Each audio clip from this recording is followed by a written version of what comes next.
Total War Warhammer 2 has just had its last DLC in the Silence and the Fury, which came out earlier this month. With it, a ton of additions have been made to the game. A great Beastman rework, Dwarf lore, plenty of FLC, including the Ogre Kingdoms. All of it adding in tons of hours of gameplay. But there are still some things in Total War that are a little lacking, and thanks to a massive modding community, these things have been shored up in a number of ways. From total conversion mods such as SFO or smaller mods that fix things like the better camera mod, there is no shortage of improvements made to the game by the community. In this video today, I'm going to be covering my picks for the top 10 quality of life mods in 2021 for Total War Warhammer 2. I've done a similar video like this before, but in this one there is some overlap, but mainly I'm going to be focusing on mods that make the vanilla experience better while also adding visual depth to the game. This way you can experience all of the new content, or some of the content you maybe missed, with some nice quality of life updates. In the vein of upfronting the information in my videos, you can find the entire list of what I'm covering in the description, as well as chapters in the timeline for you to quickly navigate to. Also, there's a link to the associated Steam page for each mod. As of the creation of this video, every mod either has been updated for Silence and the Fury, or just simply still works. So please let me know if that has changed for any reason.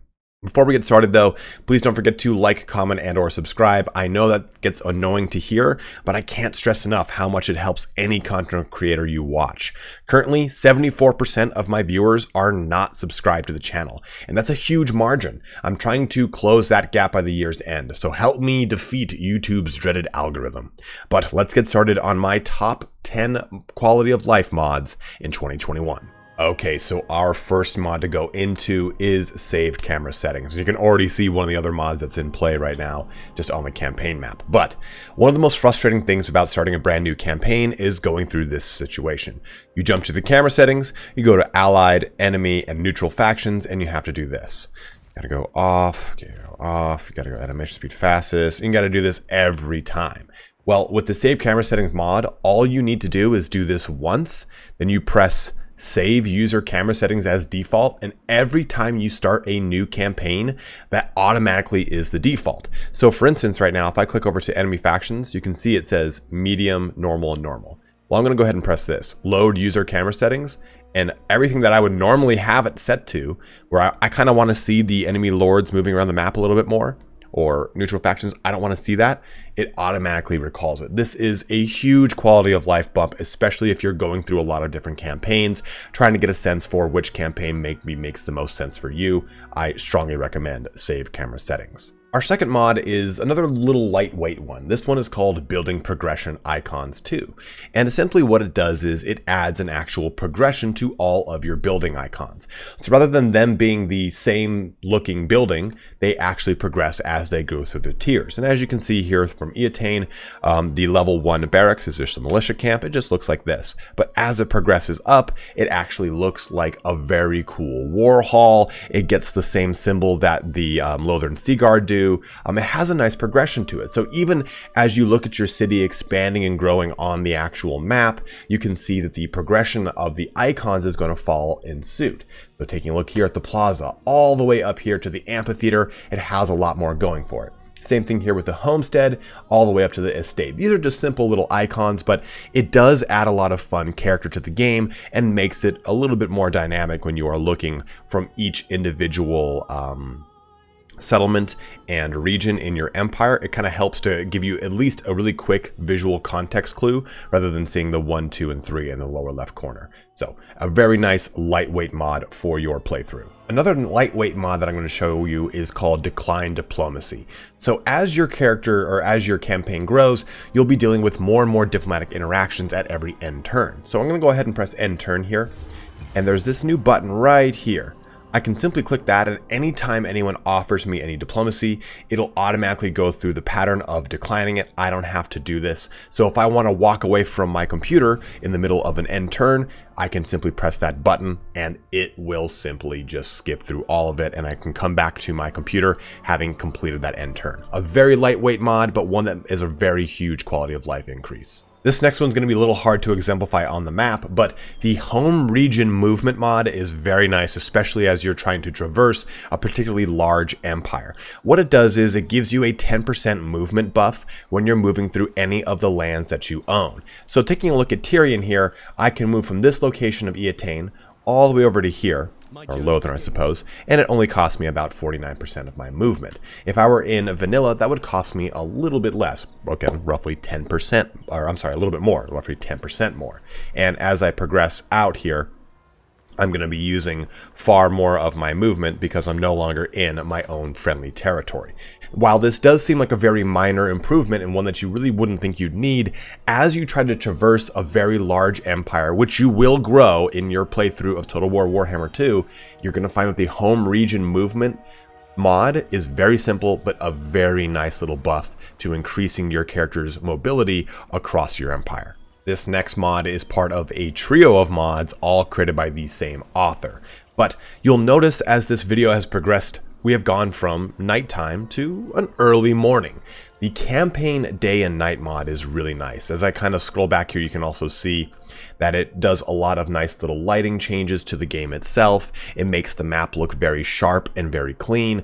It kind of has a nice effect on the game itself. Now, the day and night timer is on an actual, I think it's a 5-minute nighttime, 8-minute daytime timer. It's not bound by the end turn, and it does not affect the actual battles you jump into, but it does make for the map. It does give the map a little bit more of a dynamic touch, making it feel like it's actually progressing through an actual day and night, versus the static, flat lighting of the default vanilla campaign map, which kind of gets a little old over time. And the author did say, and this applies something to his other mod, that he tried to make it so that the gameplay ability of it is very high. So there's not a lot of areas where it's too dark or there's too much fog, so on and so forth. So this is a nice mod to actually increase a lot of dynamicism in your playthrough of Total War Warhammer 2. Following suit here with the other one created by this author would be the Charming Portraits mod. Now, you might think that this might be pretty, inconsequential. That the portraits in the lower left corner, they seem to be just fine. Why not use the 3D portholes? Well, the 3D porthole option in the graphics, we'll jump over here, press options, go to graphics, and then advanced. This one right here, porthole quality, if you just switch this to 2D, that's going to save you 10 to 15 frames per second. And depending on your graphic card and your rig, this might actually help you out quite a bit. And in addition to that, the portholes don't really have the best looking 2D or 3D looking units. So by using Charming Portraits, you get very nice, high quality 2D portraits right here.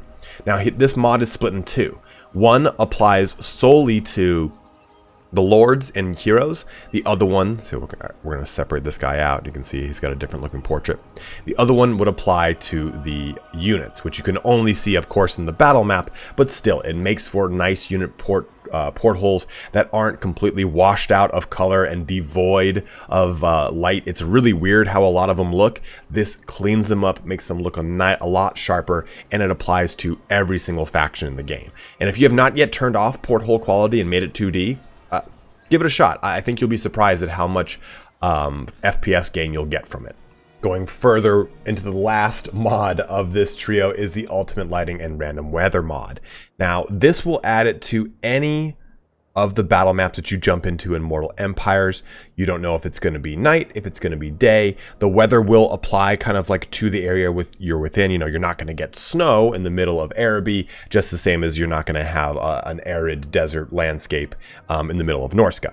But you don't know, again, if it's going to be day, is it going to be night, random weather you're going to deal with. I've loaded this map a couple times up, and this right now is nighttime, and it seems to be clear. And you can see too, the lighting looks really beautiful.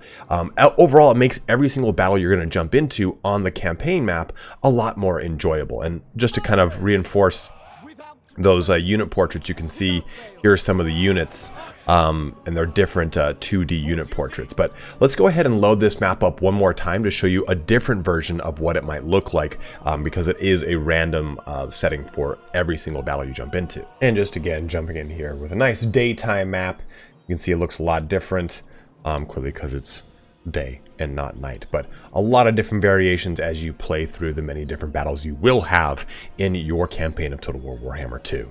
Now this mod is something I've talked about before, but the less blood, less gore mod is so necessary. One thing I really like about it is that it tones down how much blood and gore is in the game, which, you know, you wouldn't think would be a terrible issue. But as it stands in the default version of Total War Warhammer, if you were to go and, say, have Tyrion run into a unit, he is immediately covered in ketchup.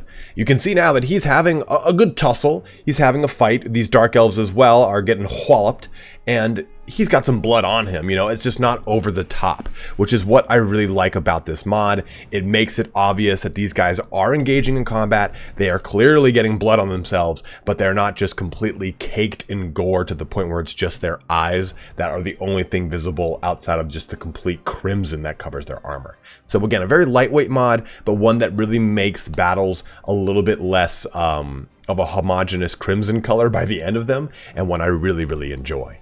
This next one, Solved Dials, makes it so the dial of the old ones is now just solved for you.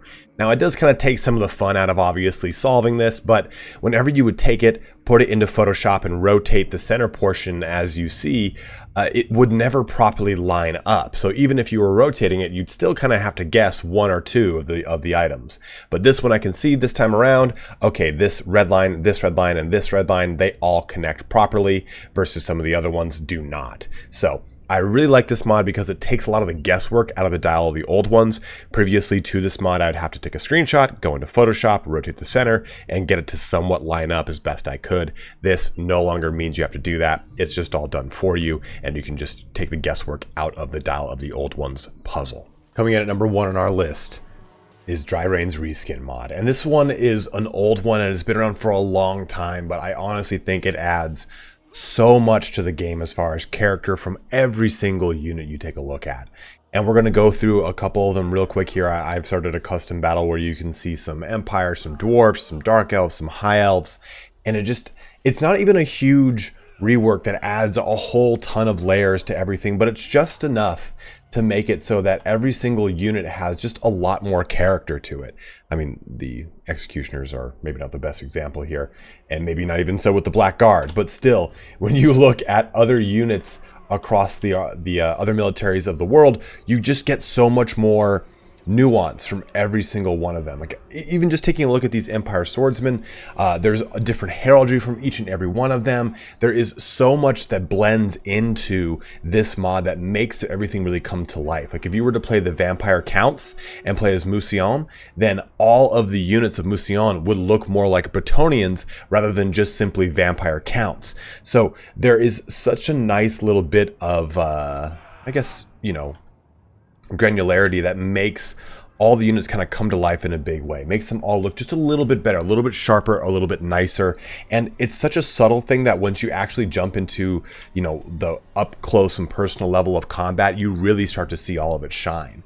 And I really think that if you took away nothing from this video, if this was the only mod that you actually downloaded, I think you just get so much out of it because there's so much granularity that comes with this. And just look at all these models. They already look great to begin with, but the Dryrain's Reskin really just brings them to life in a really big, awesome way. All right, one more honorable mention, and it is the Battle Standard Bearer mod. And as you can see, depending upon the faction, it adds a lieutenant of sorts, but mainly someone who is going to be holding that battle standard for each one of your units. And this differs from unit to unit. Like you can see here, we've got the High Elves, and you can see the two units, the Lothern Seaguard right here, and you can see over there the Swordmasters of Hoeth and their unit standards. But if I look over to some other units on the battlefield here, I can see the ones for the Empire right there. I can see some more for Empire right here. The Dwarfs have some really cool ones that just kind of sprout out from their back. So there's a lot of really cool little tiny banners that come with every single unit, and this isn't a huge one. That's why it's kind of in the honorable mentions category, but battle standards were such a huge part of the actual tabletop that it was kind of upsetting to not see them up as a part of the Total War Warhammer experience. So this is a way to get them trickled into your gameplay without them being too obtrusive and in the way, and a really just nice little touch. But I think this is a great little honorable mention for our final mod on the list. And at that, it brings our video here to a close. So if you have any other mods you'd like to recommend, please by all means, guys, let it be known in the comment section below. I'm going to go ahead and link once more the previous video that I did that covers stuff like Deeper and Darker Sea, the other GCM mods like Unique Faction Capitals, Settlement Skins, and the such. I did not cover those in this video, obviously, but you can see them in the video prior to this. There is some overlap, but not too much. But again, let there be known, any mods that you really think are huge, that maybe are not the total overhaul mods like SFO, that a lot of newer players can use to jump into the game and still get a lot out of a vanilla experience, please let it be known in the comment section below. But as always, guys, thank you so much for watching here today. A huge nod to all of the creators of these mods. I'm going to be putting, again, all of the links in the description so you can go and check them out and subscribe and give them a thumbs up if you so wish, if you enjoy the mod as much as I am. But as always, thank you so much for watching here today. Have a good one and take care.